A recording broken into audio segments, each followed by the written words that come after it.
Ant-Man and the Wasp is directed by Peyton Reed and follows Scott Lang, aka Ant-Man, as he deals with the fallout of the events of Captain America: Civil War.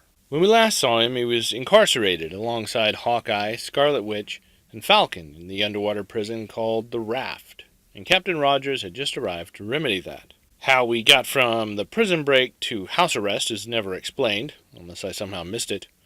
But that's where we find Lang at the beginning of Ant-Man 2, a mere 3 days from the end of said house arrest. We quickly find out that Hank Pym and Hope are in hiding. Apparently, Pym is wanted for providing the tech that Lang used, and I guess Hope is just considered an accomplice. All the Ant-Man cast is back to reprise their respective roles. Paul Rudd is Scott Lang, aka Ant-Man. Michael Douglas is Dr. Hank Pym. Evangeline Lilly is Hope Van Dyne, aka New Wasp. Scott's Band of Misfits is back with Michael Pena as Lewis. T.I. as Dave. And David Dastmalchian as Kurt. Scott's family is back with Abby Ryder Forston as Cassie, Judy Greer as Maggie, and Bobby Cannavale as Paxton. New to the Antverse is Walton Goggins as Sonny Birch, Lawrence Fishburne as Dr. Bill Foster, Hannah John Kamen as Ava, aka Ghost, Randall Park as Jimmy Woo, and Michelle Pfeiffer as Janet Van Dyne, aka Old Wasp. Side note, why is Hank's last name Pym, but Hope and Janet's last name is Van Dyne? Anyway, I really liked the first Ant-Man. It brought what was at the time a much-needed levity that most of the other Marvel movies lacked. Plus, Ant-Man was a more self-contained movie than the rest. While he existed within the MCU, made obvious by his encounter with Falcon, he didn't have a direct connection to them at the time. Ant-Man 2 feels very much the same, and while he very much has a direct connection to the Avengers now, the setup for this movie being a direct consequence of that connection, it's still pretty much brushed to the side, and this adventure stands on its own. Overall, I think this is a really good entry into the MCU franchise. The overall story is good, if not great, but the dialogue is really good, and since it has 5 writing credits, including Rudd himself, it better be. The CGI is top-notch, though some of the practical effects are questionable, and the action scenes are pretty fantastic. There are a few things that still bug me about this movie, no pun intended. The first bug is the lack of solid bad guy. Bet you've never heard that in a review of a Marvel movie before, huh? We're technically presented with 3 antagonists. The FBI, who are keeping tabs on Lang and are suspicious of his every move. Ghost, who is after Pym's tech for personal reasons.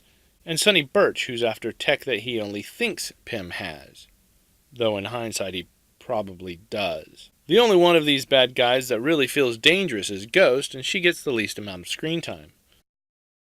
While the FBI is an obstacle and a constant hindrance, they're more there for comic relief than anything.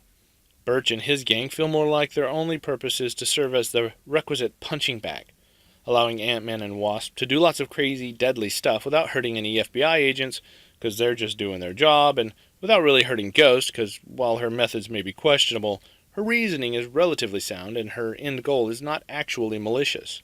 Well, not intentionally malicious. The second bug is the overuse of giant ants.